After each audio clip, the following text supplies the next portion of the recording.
Welcome to The Cap, where we are here to speak with college reps and other professionals in the field of college admissions to help answer all your questions and guide you through every step of the process.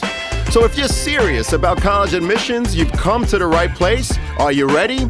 Let's talk about it. And now, here's your host, Dr. John Durante. Welcome to The Cap, the College Admissions Process Podcast. I am your host, John Durante, and I am here to introduce you to college admissions representatives and other professionals in the field of college admissions. Our purpose is to serve you, the students and parents, so that you may gain insights straight from the people who ultimately make the decisions. Regardless of whether you will apply to a particular school being highlighted in a given podcast episode, you should listen to all of them, as each guest will give you tremendous insight and advice on every aspect of the college admissions process. Lastly, if you have any questions you'd like me to cover on future episodes or any comments you'd like to share, please email me at collegeadmissionstalk@gmail.com. And don't forget to visit our website at www.collegeadmissionstalk.com. So are you ready? Let's talk about it. Welcome to The Cap, everyone, the College Admissions Process Podcast. I am your host, John Durante, and it gives me great pleasure today to introduce you to Ryan Hofmann, who is the Assistant Director of Admissions at Hobart and William Smith Colleges. Ryan, how are you doing today, and welcome? Doing excellent, John. I appreciate you having me on, and I'm excited to share a little bit about myself and about Hobart and William Smith Colleges to your listeners today. Well, it is a pleasure and honor to have you, and we look forward to hearing all about it. How long have you been in admissions, and how did you end up in this position? Yeah, so I've been in admissions for wrapping up my third year. 1 year as a student worker in the admissions office as a senior intern, and now 2 years on staff full-time as the assistant director of admissions here. And what I currently do with admissions is, of course, the everyday admissions process as a regular admissions counselor on staff, but I also am an athletic liaison with a couple athletic teams where I'm kind of the middleman between the recruits and the coaches. I'm also an advisor for a fraternity on campus, which is exciting. And then finally, I'm actually an assistant coach for the Hobart football team. Fantastic. Yeah, so it's great. It's great and really enjoying all my roles and different activities with the colleges. Well, it sounds like you wear many hats, and obviously they're very lucky to have you. And I'm very interested to hear more about the fraternities and the athletic opportunities. So let's get right to it. And again, thank you for being here. What is it about Hobart and William Smith Colleges, Ryan, that make it so appealing for students to want to apply and ultimately attend? Yeah, definitely. And I think to answer that question, there's kind of three areas that makes us super unique: locationally, academically, and then life outside the classroom. And to begin with, locationally, I mean, we're in the heart of the Finger Lakes region. We're in a small town called Geneva, New York. And to kind of put us on a map, we're about 45 minutes west of Syracuse, 45 minutes south of Rochester. And we're on the north end of Seneca Lake, which is one of the 11 Finger Lakes. And it's the deepest out of all of the 11 Finger Lakes at about 618 feet deep. Wow. And it's just a beautiful location in the sense that, you know, families from all across the world, all across the United States come here to vacation, come here to enjoy, which is most known for the wine region. And so it's a unique opportunity because right in our backyard, we have people coming celebrating birthdays, celebrating weddings. And it's just, you know, when you look at it, when you come and visit, totally different picture. But when you look at it through the internet and through pictures, you're just kind of stunned on our just geographic location in general and what's to do around us.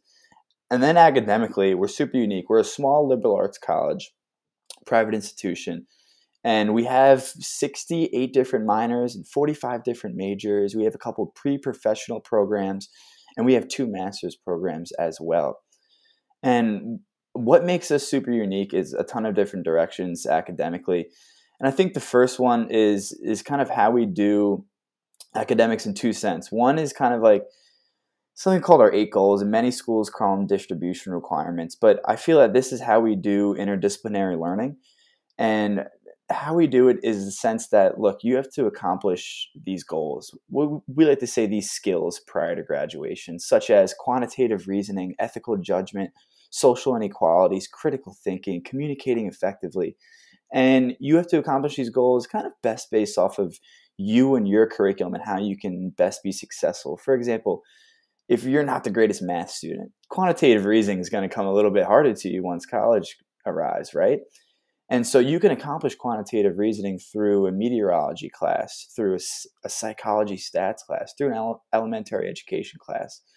So we find students really getting outside their comfort zone and growing as an individual, but also growing academically, to be the best student and the best overall person upon graduation. And so we find students kind of jumping around different areas and really figuring out how to explore those 8 goals.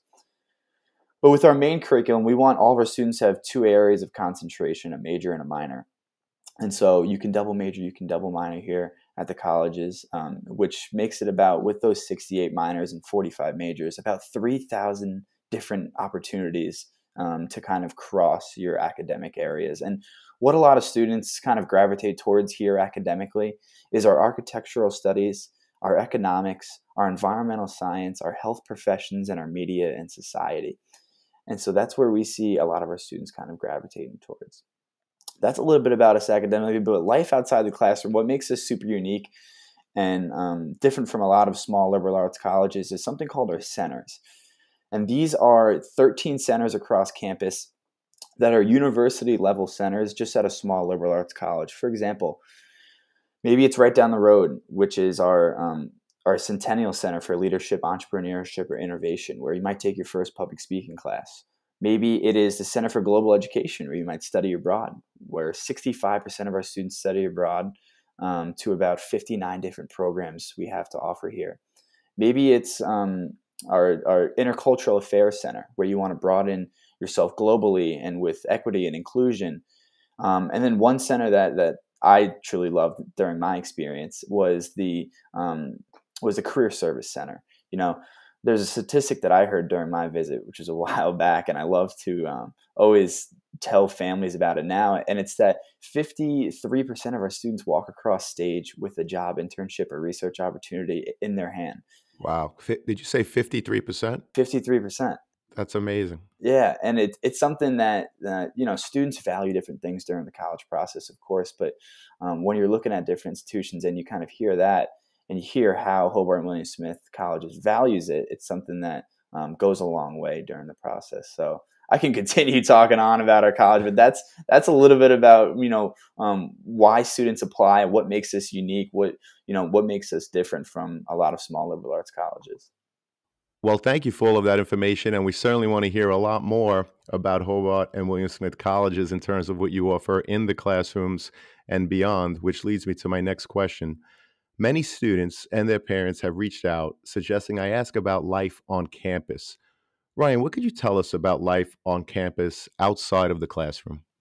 Yeah, there are so many different things to do on campus, and I think that also contributes to where we're located too, and what's around us in this small town in Geneva, New York. But life outside the classroom comes in so many different ways. I think students kind of gravitate towards their interests, towards their passions, but also want to get outside their comfort zone as well. And on campus specifically, what does a school hold for our students? And we have something called CAB, which is our campus activities board.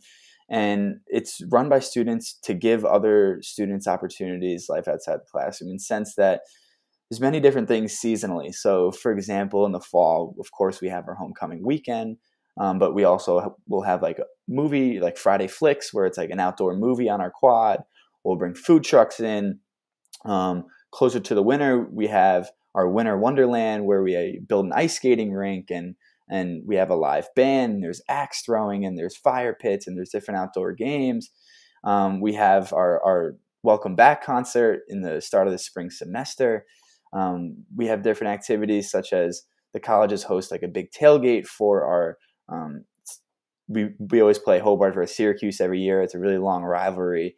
And so that's always super exciting for students to take advantage of. So our campus activities board will actually have in our in our academic spaces, and it'll show what's going on each week, what's going on over the weekend. They have a cool Instagram account for students to stay active and really see, what's going around, not just these big events that I just mentioned, but also some of the smaller ones that you can take advantage of on a Saturday afternoon, on a Saturday night, on a Friday night. And then outside of that, students love to just take advantage of kind of what's around us. In this Finger Lakes region, there's so many different opportunities.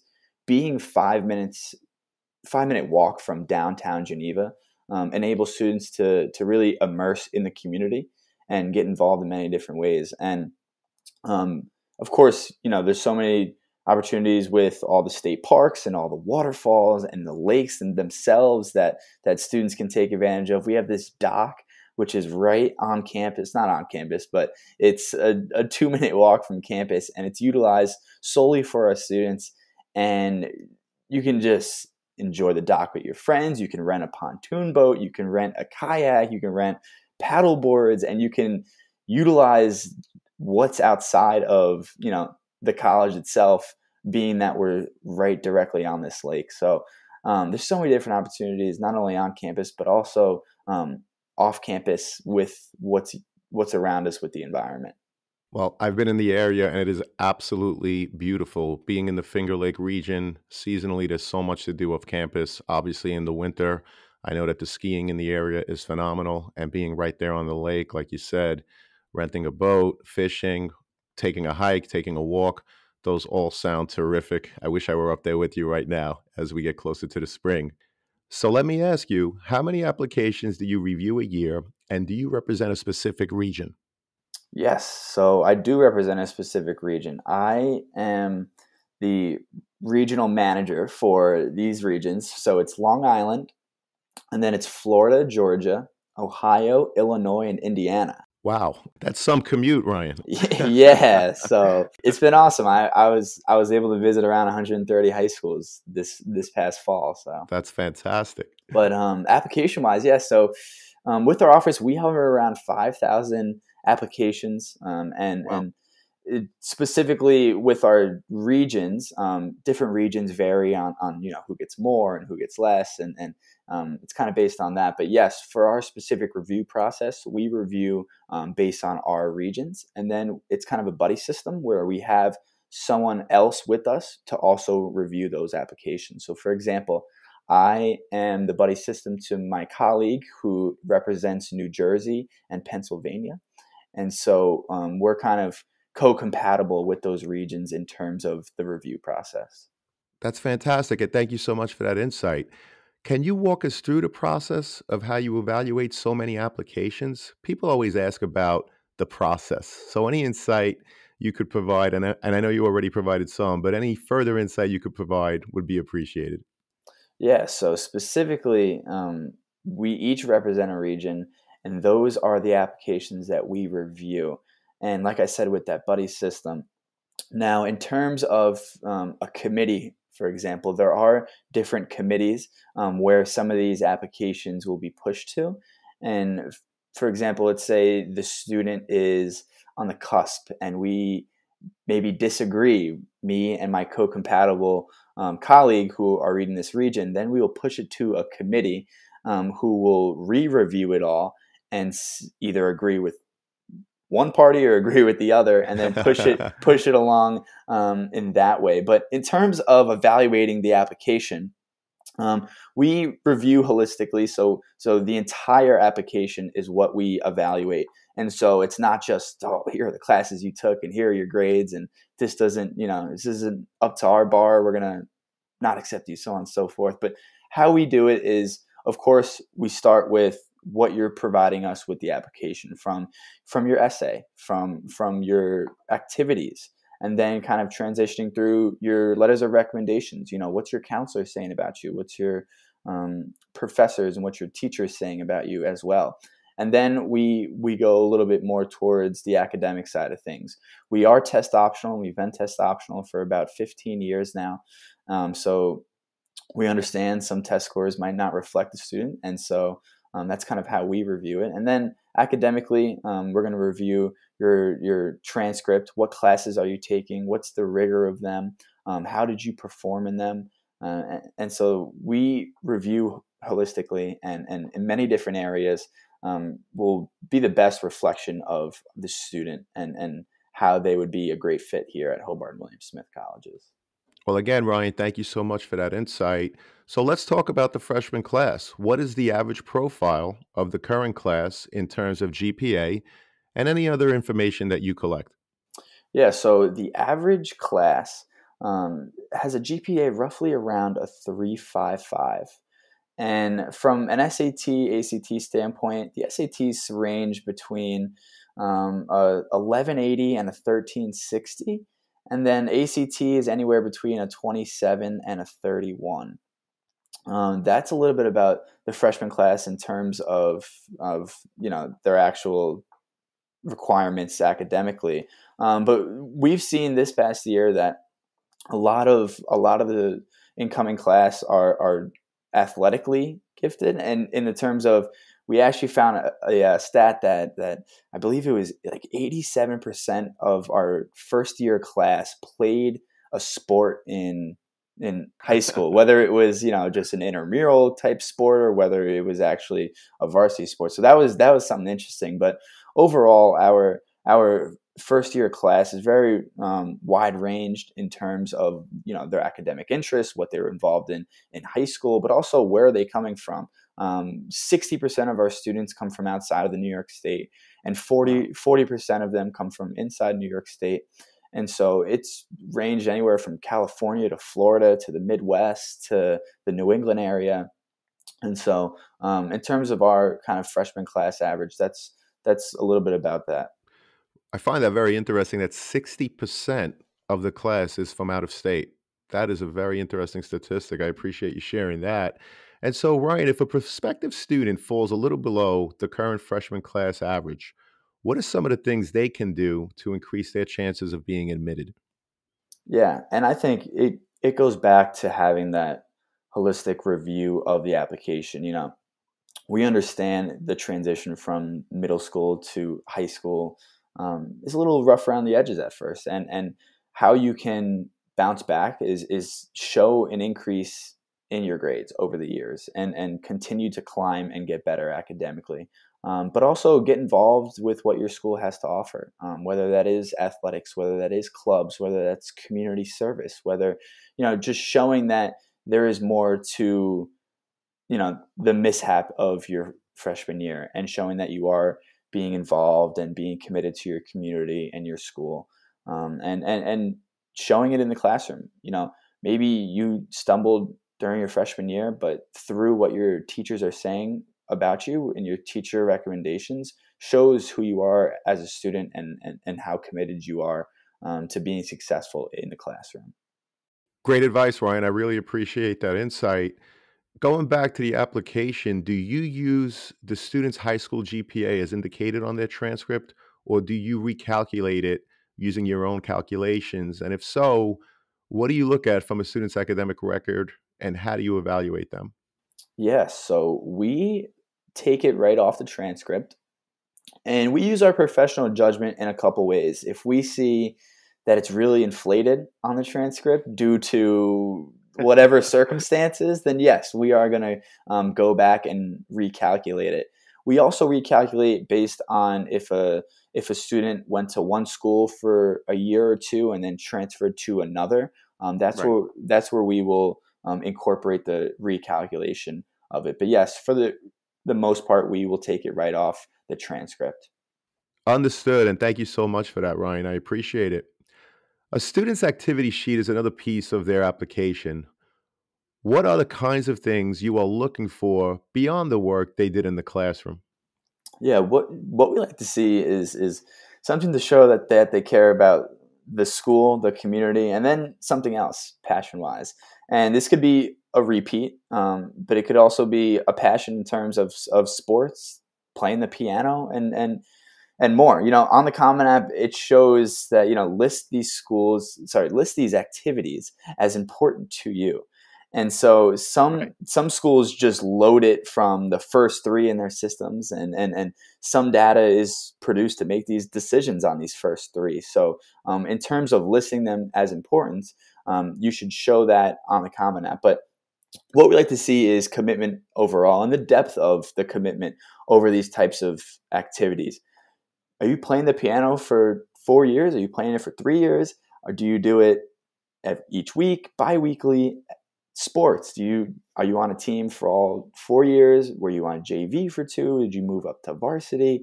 Commitment level. So fill these pages across rather than down. It's the quality over the quantity, but also don't shortchange the activities. For example, many students forget to list part-time jobs, and Right. it's so interesting because I think it was like there's a stat that says less than 20% of high school students have a part-time job. And so Wow. when you're looking at that and us as counselors looking at it, we're going to say, well, this shows something about this student. And so it's something not to shortchange in terms of extracurriculars, listing it and showing us as counselors really, really what you're getting involved in outside the classroom. Well, that's great advice and quite an interesting statistic. Only 20% of the students have a part-time job, which is something very interesting. And I'm glad you shared that because it's a good point in terms of if you have a part-time job, list it, be proud of it, because it's definitely something that's going to help you stand out if the number is that low in terms of how many people actually have one. So I appreciate that. Ryan, how important are students' grades in senior year? And can you give an example of why a student's senior year grades made you change your mind regarding their admissions status? Yeah. And senior grades are super important in our process, and similar to like how you can bounce back from your freshman year. This shows, the like I said, the incline of how you're doing from your freshman year to your senior year. But this also indicates senior year in terms of how you're going to transition into college, and what classes are you taking? Are you continuing to challenge yourself senior year, or are you just taking it easy to get ready for college? And so we like to see students who are challenging themselves senior year and also staying atop of what they've done over the years to continue themselves high achieving academic success during that senior year. So we do take senior year into effect upon reading applications, especially in our early decision process. We actually require senior grades through our early decision process, like I said, to show how the student's doing academically, and are they continuing to be successful in the classroom, and how will that transition over to the college curriculum? Understood, and thank you for that.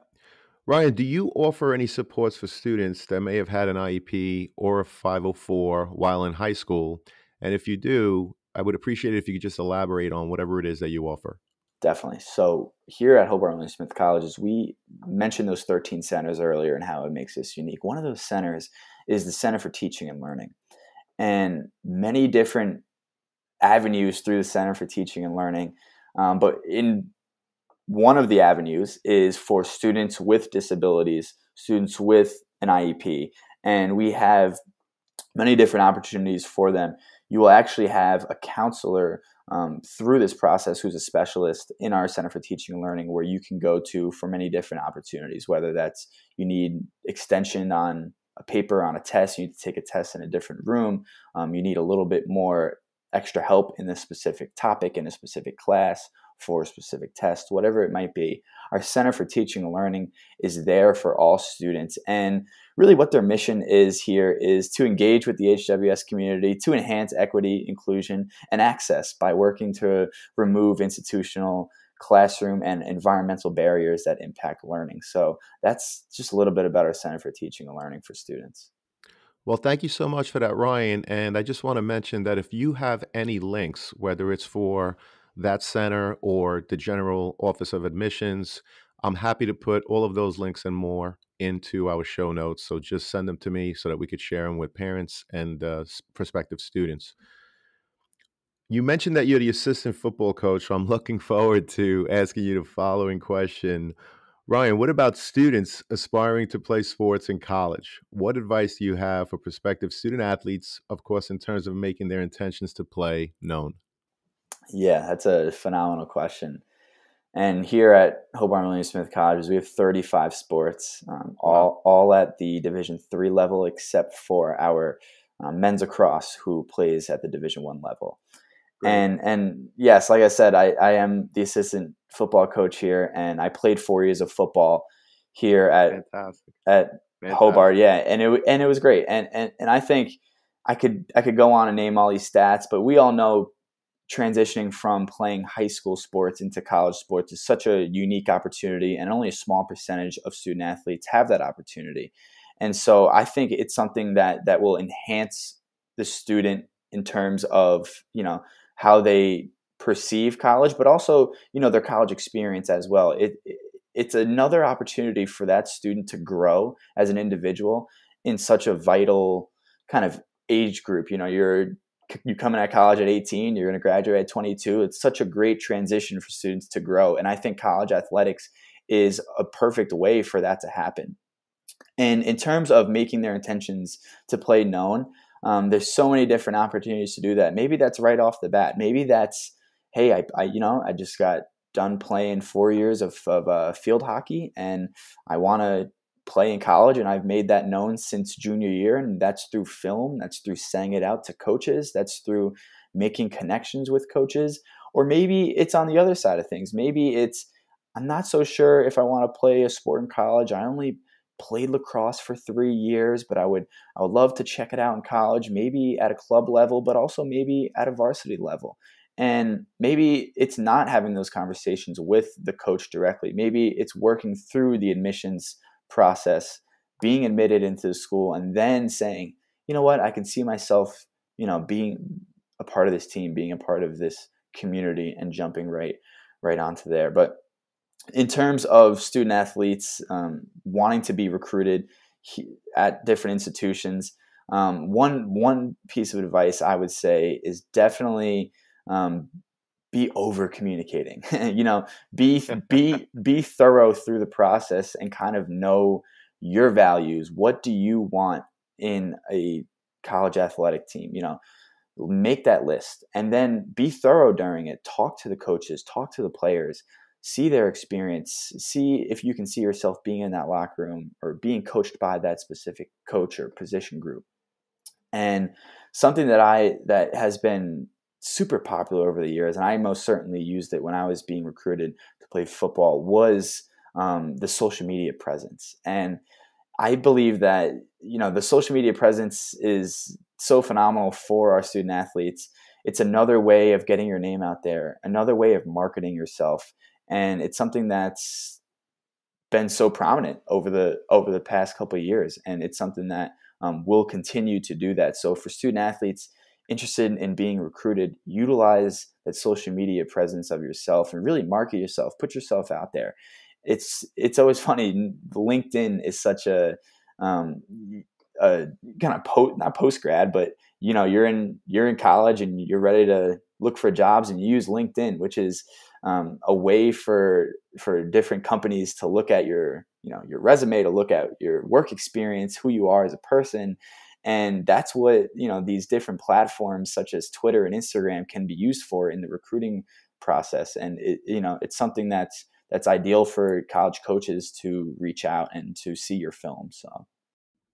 Well, I really appreciate that insight, and I knew it was going to be outstanding because as a former player and now assistant coach, that is a great answer.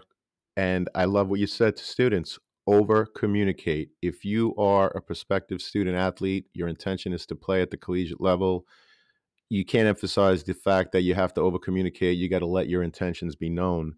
Social media presence, another great point, whether it's LinkedIn, Twitter, Instagram. I mean, am I allowed to say Facebook, Brian? Do teenagers use Facebook? I know that us old folks, me and the parents, we use Facebook. But the point is students, getting your presence known on social media in terms of your intentions to play is another great piece of advice. And it all falls under the umbrella of marketing yourself. You have to let coaches know who you are, what your skill set is, and what your intentions are. So, Ryan, great advice, which leads us to the last question, which is, what are the 3 top pieces of advice you would give a student and their parents who are getting ready for the college admissions process? Oh yeah, I'm gonna attack this in a couple. I'm gonna do three totally different ones, and my first one, I kind of mentioned it before. Find your values in terms of what do you value in a school. Maybe it's that checklist, and how you're going to figure that checklist out is researching these schools, going to visit these schools. Maybe you don't know your checklist or what you value in a school yet because you're so early in the process, but maybe it's, I'm going to go visit a couple schools and wow, I really don't like the large school experience, or I really don't like the small classrooms and I want something a little bit larger. And you're not going to be able to know that checklist or know what you value until you actually experience it or research it a little bit more. And my second piece of advice, and like I said, this one's a little bit different, is choose a good email address and use it for the entire process. And it's so funny because many students and demonstrated interest is something that many different schools maybe look at or maybe not. And using this good email address can be beneficial for that demonstrated interest. Not having all these emails in this one main email address and important emails getting lost and getting deeper down in the list. So you're going to be using this email address for many different things, through the FAFSA, through the Common App, through different colleges. So make sure it's a good one that you're going to check routinely, and that you and your parents can be able to kind of pluck through during the process. And my last piece of advice is, don't let this process overwhelm you. And being a junior and a senior, you can definitely let it overwhelm you. And I would definitely recommend, choosing one night of the week to talk about it, as a family. And it doesn't have to dominate your senior year if you don't want it to. Don't let it be overwhelming in the sense that it's on your mind all the time and it's affecting academics or it's affecting extracurriculars. It's such a pivotal time in these 18-year-olds' lives, and you want, obviously, to go to your ideal college and your dream school and to be excited about this process. But like I said, with families going through it as well, don't let it overwhelm senior year, and definitely find some time to really take that time to speak about the institutions that you are interested in. Well, Ryan, I think that's phenomenal advice. Number one, finding your values, knowing if you want that small school feel, big school feel. I'll share very quickly that my own daughter, my oldest one, initially thought she wanted to go to a huge rah-rah school. And although it was a lot of fun visiting, it really was, she learned quickly that that was not for her. It is for the many thousands of students that go to a school like that, or schools like that. But for her, she preferred something on the smaller level. My other daughter is in a mid-sized school. So I love that advice in terms of finding your values. Visit. Do you want a small school? Do you want a large school? Do you want to be close to home? Do you want to be in a rural area? Do you want to be in a urban area? These are very important items that you have to be true to yourself and ask those questions. And again, it's not about where your friends are applying. You really have to know what's true to you. So that's great advice. I love the get a unique email address, which is true. So many of us have old email addresses that get hundreds of spam emails a day. And so when you're applying to colleges, whether it's filling out the FAFSA form, the Common App, as you mentioned, you don't want to lose any important emails. And you mentioned there demonstrated interest. Colleges do email you students. They do have the ability to check whether you are reading the email. If there are embedded links in the email, they do have the ability to see if, in fact, you open them, if you engaged with the email. So I think that's great advice to set up a separate email so that you could keep track of all of the communications that surely will come the students and parents' way while going through the college admissions process. And lastly, I love what you said. Enjoy the process, visit schools, and of course, choose a night once a week where you're going to dedicate it to the college process with your family. I think that's a great piece of advice so that it becomes hopefully less overwhelming for students and, of course, their parents. So, Ryan, what a great conversation. I loved hearing about Hobart and William Smith colleges. Thank you so much for your time and your insight today. Thank you, John. I really appreciate it. And if your listeners have any questions, feel free to reach out to me. I'm super excited to talk about my alma mater here and, of course, my experience, but also what this beautiful place has to offer for many high school seniors. Well, we appreciate your insight, Ryan, and surely Hobart and William Smith colleges are very lucky to have you, and we were very lucky to have you on the show today. Thank you again so much. Thank you.